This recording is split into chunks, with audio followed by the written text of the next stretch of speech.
Infertility treatment? No way, we don't need that.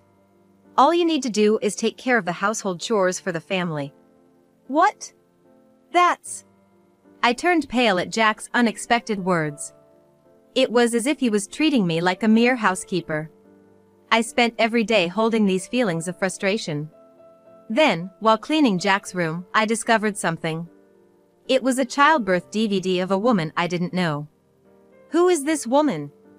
As I was at a loss for what to do, a man named Michael appeared. I enlisted Michael's help to expose Jack's infidelity in front of our relatives. In our family, it's a tradition to gather at the main house on New Year's Eve. I made a proposal to my in-laws to get their cooperation. Can we hold this year's end-of-year gathering in the annex where we live? After I explained everything step by step, my in-laws agreed. And so, my revenge against Jack began. I am Maria, a 40-year-old housewife, married for 3 years. I married at 37 and wanted to have children soon. However, even after 3 years, I was unable to get pregnant.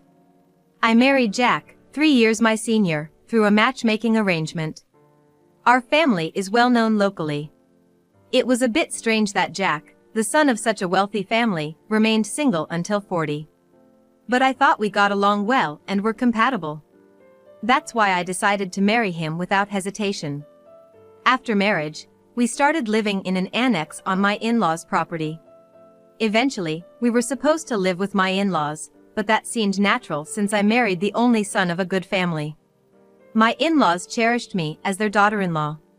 My father-in-law is a bit difficult, but my mother-in-law is very kind. So, I thought we would get along well. Then, as Jack wished, I quit my job and devoted myself to helping out with family chores. I've always liked helping others. I was supposed to start a happy married life, just like in my dreams. However, about a year into the marriage, Jack started to change. Initially, Jack was kind. But recently, his attitude towards me became indifferent. When he came home from work, he wouldn't even say I'm home. Instead, he would say, "Wash this and iron it," handing me his crumpled shirt. The only time he talked to me at home was to give me chores. Did I do something to offend him? While thinking this, I reflected on my actions since getting married. But I couldn't think of anything that would have angered Jack. Still concerned, I decided to talk to my mother-in-law. Jack has been cold to me lately. He doesn't talk to me except when giving chores. Did I do something wrong?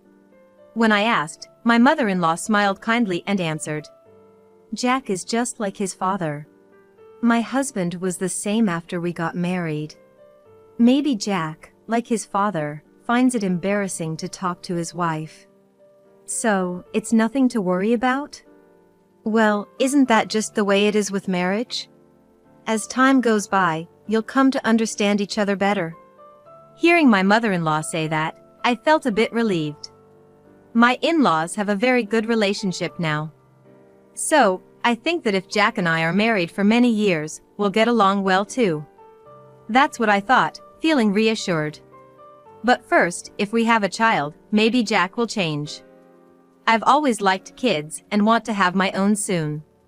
For that reason, I check my basal body temperature every morning and look for the best days to conceive. I've also been living a healthy lifestyle to increase my chances of getting pregnant. Still, after 3 years of marriage, there was no sign of pregnancy. Maybe there's something wrong with me. I tried to discuss it with Jack. "Hey, Jack. We've been married for 3 years but still haven't had a child. I'm thinking of getting it checked out." "Huh? What are you going to check?" Jack asked with an indifferent face. Still, I mustered up the courage to ask. "That's why I mean maybe one of us has an issue.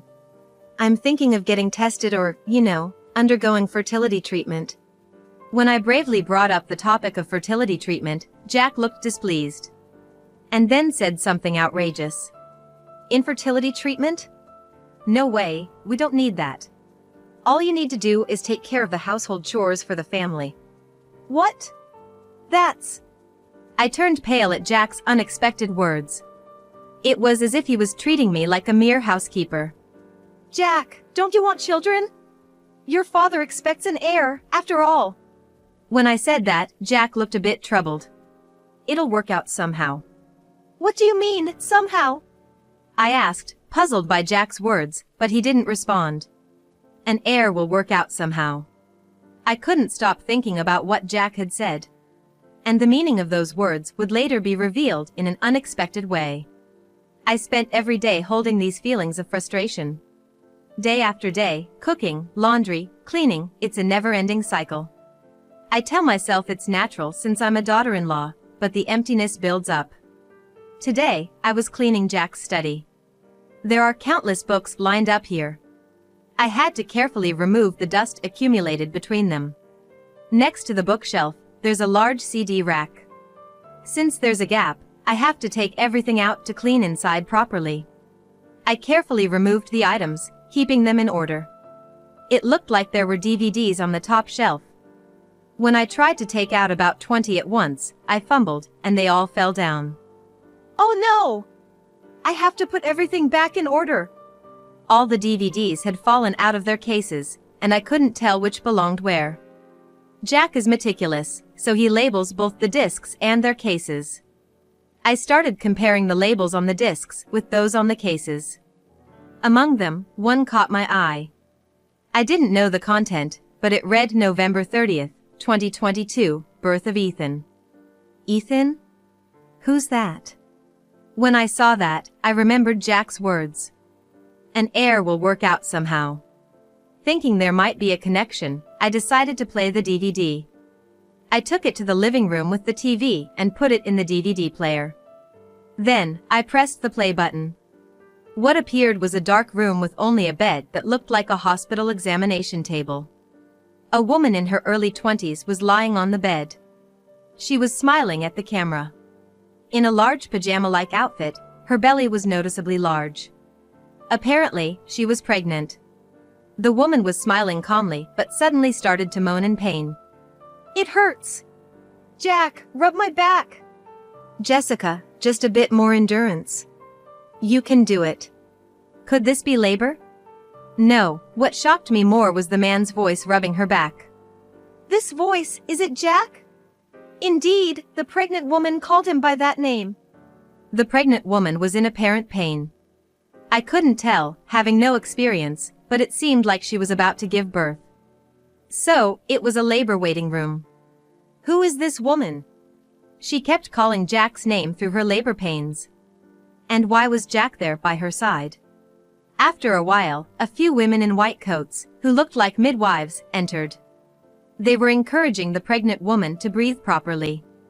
Then, she was moved to the delivery table, with Jack following.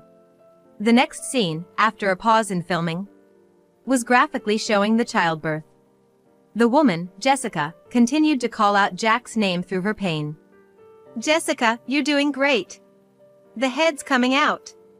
Just a little more. Jack's excited voice echoed as well. Tears started flowing from my eyes. Jack had been cheating on me. The label's date was exactly a year ago. This means Jack had been cheating for almost 2 years. Could this DVD be conclusive evidence? But this alone doesn't prove the child is Jack's. In such a case, I would want to consult a lawyer or a private investigator. However, Jack only gives me enough money for living expenses, so I don't have much of my own. As I was at a loss for what to do, the doorbell rang. Hearing at the monitor, I saw a man in his late 20s standing there. Hello, who is it? My name is Michael. Is Jack at home? The man, with a troubled look on his face. No, my husband hasn't come home yet. I see. Excuse me, but you are his wife, aren't you? May I have a moment of your time? I was curious about the man with the concerned look on his face. When I opened the front door, he respectfully handed me his business card and bowed. His name was Michael. For a moment, I felt like I had heard that name before. Actually, I wanted to ask your husband about a woman named Jessica, one of his subordinates. I reacted to the name Jessica. It was the same name as the pregnant woman from earlier. Is this Jessica, by any chance, the woman who gave birth about a year ago? To my question, Michael showed a look of surprise. Why do you ask that? Did your husband tell you about acknowledging the child? What do you mean by acknowledging? What's that about? As I pressed for answers in shock, Michael covered his mouth with his hands, as if he had said something he shouldn't have.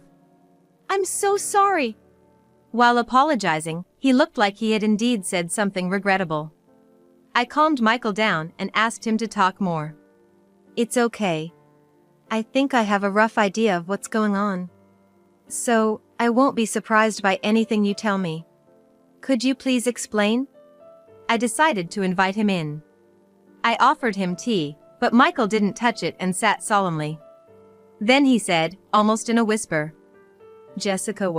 she's my ex-girlfriend. Wait, so you broke up because she cheated with my husband? No, it's not like that. I was confused by Michael's response. Normally, if a girlfriend cheated with her boss, one would get angry and break up. Or confront the cheating partner. But Michael didn't seem like he was in such a state. But Jessica was pregnant with Jack's child, right? How can you say that's not the reason for your breakup? It's different. Jessica's child is actually mine. I was taken aback by Michael's sudden loud declaration. More than that, what did he mean by the child not being Jack's? You just said that Jack acknowledged the child, right? Does he know it's not his child? I don't know about that. She insists it's definitely Jack's child. But do you have proof that it's your child? Yes, I do. Michael asserted confidently. He had visited to see the child, Ethan, after his birth. He said that Ethan, as a baby, looked exactly like his own baby photos. That's why he tried to reconcile with Jessica. However, Jessica, uninterested in a life with financially unstable Michael, refused to get back together. No, it wasn't just that. Jessica insisted that Ethan was not Michael's son, but definitely Jack's. She had been two-timing them. Since then, she had Jack acknowledge Ethan and was receiving child support and living expenses from him. Jack would get angry when I asked how much he earned, replying, "Why do you need to know that?" Now it made sense. He didn't want the amount of his salary known, for that reason. I felt overwhelmed with a sense of helplessness. Michael, unable to give up on his child, had hired a private investigator. And after thorough investigation, it turned out Ethan was indeed his son. Ma'am, even if Ethan isn't your husband's child, the fact remains he cheated. And he's been silently providing money to Jessica. That can't be overlooked, right? Of course not. We agreed to join forces and settle this matter once and for all. And now, it's December.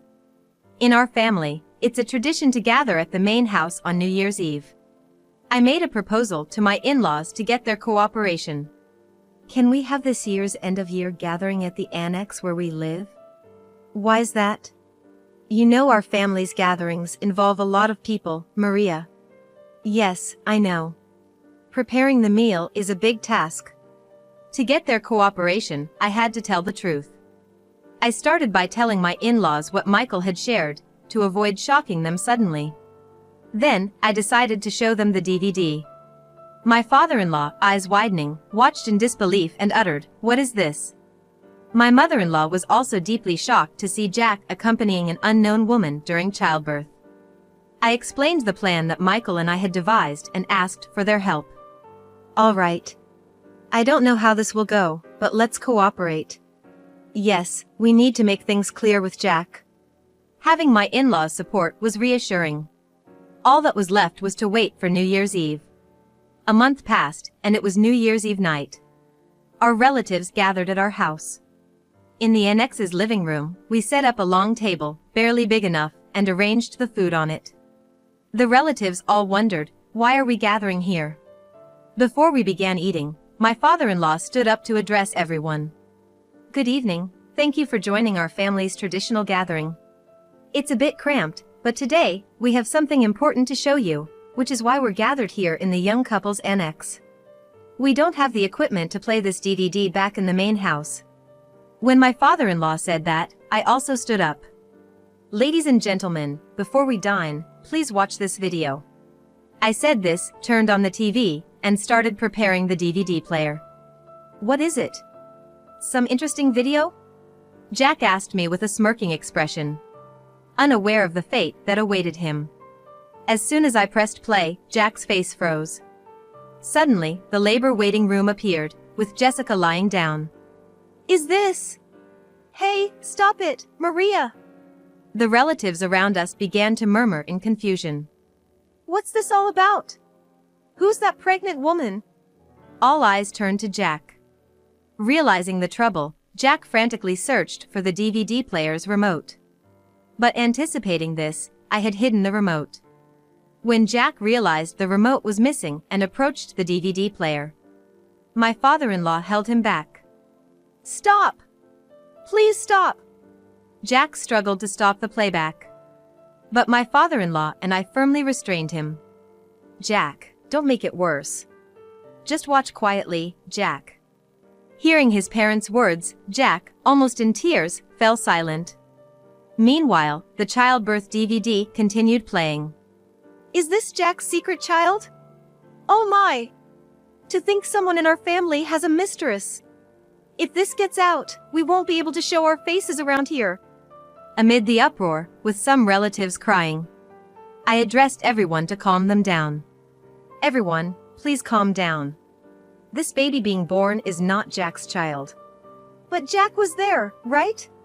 The pregnant woman kept calling his name in pain." Everyone looked at me, confused. Jack was the most shocked of all. "Maria, how did you know that?" "Oh? So, you knew it too? That he wasn't your child?" When I pressed him, Jack covered his mouth with an awkward awe. "Why did you acknowledge him if you knew he wasn't yours? And you've been paying child support every month." Well, that's..." Jack, sweating on his forehead, was at a loss for words. "Acknowledgement? Child support? And yet he's not your child? Explain that properly." "Yeah. We can't accept this as it is." Everyone was accusing Jack in unison. But Jack himself couldn't seem to spit out the truth.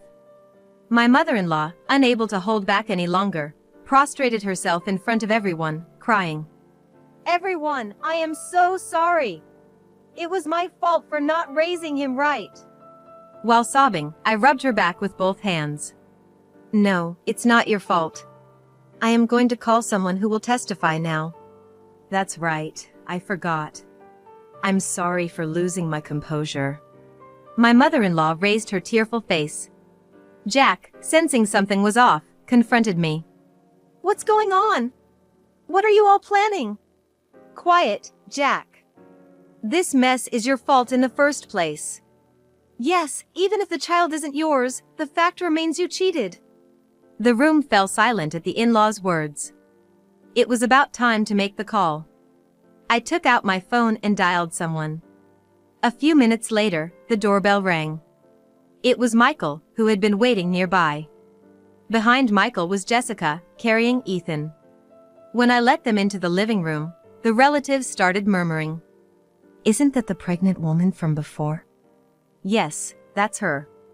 And this man, Michael, is the real father of the child." I introduced Michael to everyone as planned. Michael followed our plan perfectly, bringing Jessica with him. The plan was this.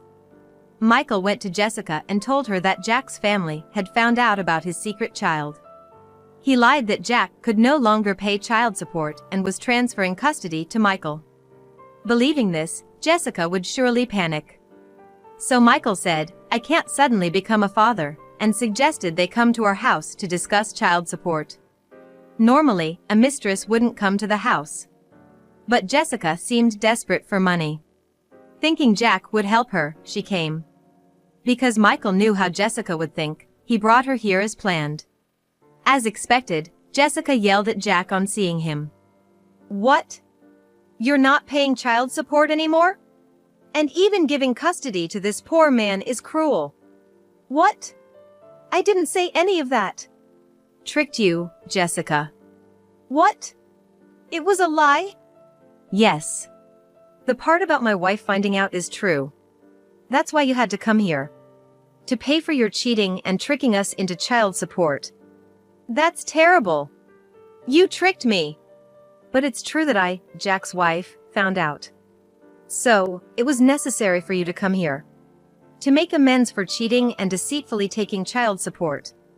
Hearing my words, Jessica's face gradually turned pale. It's not a lie. Ethan is definitely Jack's child. That's right. Ethan is my son, and I plan to make him my heir. Jack defended Jessica, saying that. But the relatives were not going to stay quiet about such a claim. What? You were planning to make someone else's child our heir? My father-in-law shouted in anger, and everyone else joined in with their complaints. In the midst of this, Jack boldly stated, Maria can't have children. I'll divorce her, the useless wife, and remarry Jessica, who gave birth to my heir, even if he's not my child. The room went silent for a moment. Then, my mother-in-law clung to Jack and said, How can you abandon Maria, who has devoted herself as our daughter-in-law? That's too much, Jack. I have no choice. Dad always wanted an heir.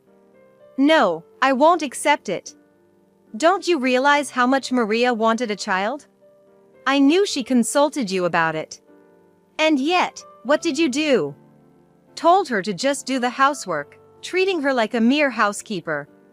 I was moved to tears by my father-in-law's passionate defense. Why would Dad know all that? Did you snitch, Maria? Idiot. We live right next door. Everyone hears your voice. And I won't recognize that heir. Hearing this, Michael also spoke up to Jack. Jack. About this heir thing. There is evidence that Ethan isn't your child. Evidence? I hired a private investigator to look into it. Remember when you were at a bar, chatting happily with the woman sitting next to you? So what? At that time, you were sweating profusely, and that woman wiped your forehead with her handkerchief. Turns out, she was from the private investigation agency. When I went to Jessica's place, I secretly borrowed Ethan's pacifier and had a paternity test done with it. You realize now? You're not Ethan's father. And by the way, Ethan's blood type is AB, you should have known that since you were there. Maria, what's your husband's blood type? O type, so there's no way they can be related. Jack said he was a type when filing the acknowledgement, knowing Jessica is B type.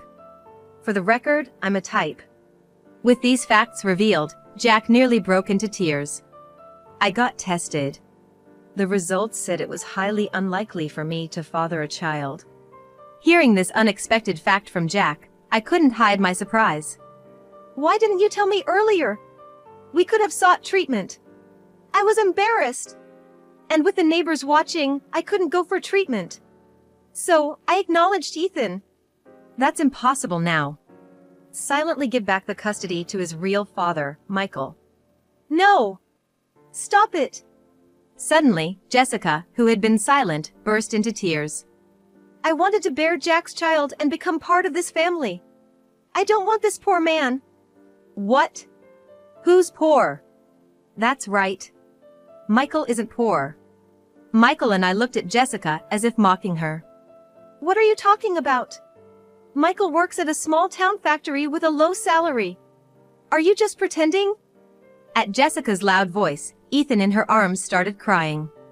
Michael quickly approached and embraced Ethan firmly. Poor thing.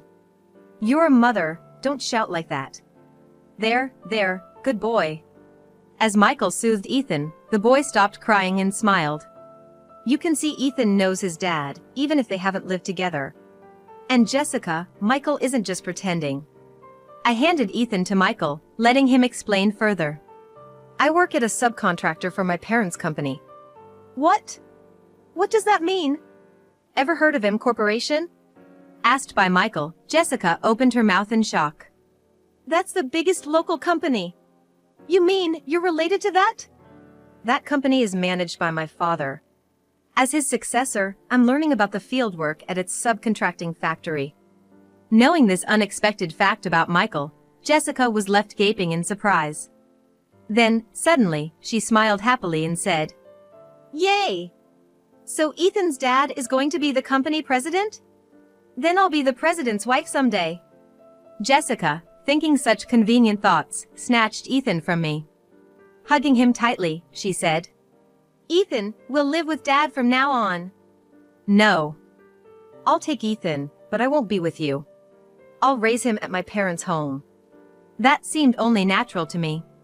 However, Jessica, turning pale, desperately resisted. "Why? I'm his mother. Why would you do that?" "Of course. You've been nothing but lies, chasing after men with money. How can anyone trust you?" "No, I won't lie anymore. Please. Let me stay with Ethan. He needs me." Jessica looked at Michael pleadingly. But Michael's decision was unwavering. Ethan was even trying to look away from Jessica. She no longer had the right to be a mother. "Jessica, there's something you need to say first. You had an affair with your boss, and now his wife and relatives are here. Shouldn't you apologize?" Well, that's..." Jessica was at a loss, with the relatives watching. I seized the opportunity to confront her. "Well, regardless of whose child it is, your affair with Jack is a fact. We'll be demanding proper compensation for that." "No! I don't want to." "What a shameless woman. Settle your dues properly." The relatives echoed the sentiment. "And of course, Jack, you'll be paying compensation too." I looked sternly at Jack. Then, my father-in-law also spoke to Jack. "Not just that. Having someone in our family causing such a scandal is a disgrace to us in the eyes of society. Therefore, Jack, you must leave our house. Yes, he's a disgrace to the family." "Right. Leave now." The relatives' accusations made Jack shrink. Then, he looked at me with pleading eyes. "Maria, I was wrong. I'll pay the compensation. Please help me." I was speechless at his pathetic state. But Jack, undeterred, continued. "Wait, if I'm kicked out, you'll struggle too, right? So ask Dad to let me stay. He'll listen if you ask." "No, that's not necessary. I'll also leave after divorcing you," I firmly responded. Feeling relieved. I couldn't help but notice Jack's bewildered expression. "What are you talking about? How will you live if you leave? A housewife like you can't make it on her own." "No, that's fine." Michael suddenly interjected, surprising Jack even more. "Jack, didn't you know? Maria was the secretary to the president of my company before she got married. My dad still laments losing her. She was the best secretary he ever had. So, after the divorce, she'll work for us again." Yes, I had been the secretary to the president of M Corporation before getting married. Jack, who showed no interest in my job at the matchmaking meeting, had no idea. Michael never showed his face at the company when I was working there, so we didn't recognize each other. That's why when I first met Michael, his name sounded familiar, like I had heard it somewhere before. "That's the situation, Jack. So please, divorce me." Maria was such a good daughter-in-law, but I understand. Miyoshi's president is a good acquaintance of mine, so we'll likely keep in touch with Maria." "Yes, I want to keep in touch with Maria too." "Thank you. I hope to continue our relationship." Tears in my eyes, I clasped hands with my in-laws. Then, Michael left with Ethan. Jessica stayed behind for negotiations on compensation. The same was true for Jack. We couldn't just let him leave without discussing compensation and property division, which lasted until morning.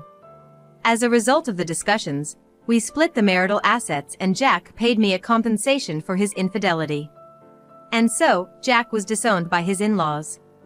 Having never lived outside his family's property, Jack struggled even with the moving arrangements. Furthermore, his workplace's boss was acquainted with my former father-in-law.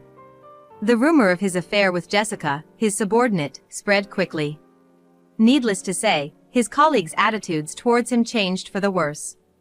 Jessica resigned early and returned to her parents' home. However, it turned out that her father, who also knew my former father-in-law, was furious about her affair with her boss and making another man acknowledge a child born from another relationship, and quickly kicked her out. Now, after paying me the compensation, Jessica is said to be working at a nightclub, her savings depleted. All this information came from my former father-in-law, with whom I still keep in contact. I was again amazed by the extent of his connections. Eventually, Jack, too, resigned from his job after much personal turmoil. He has since gone somewhere to look for work, but I have no idea where. As for me, I was rehired by M Corporation and am working as the president's secretary. Michael is still at the subcontracting factory. He says he wants to stay at his familiar workplace while Ethan is still a preschooler, ready to rush over if anything happens. Truly, he's a great hands-on dad. I had wanted children myself, but now I'm so fulfilled with my job, I think I'm okay without getting married again. However, about a year later, after Ethan started attending daycare, Michael was set to join the parent company. At first, he would be a trainee. Then one day, to my surprise, Michael proposed to me. I was genuinely shocked by the suddenness. Really? There's quite an age gap between us, are you sure? When I asked, Michael responded with a smile.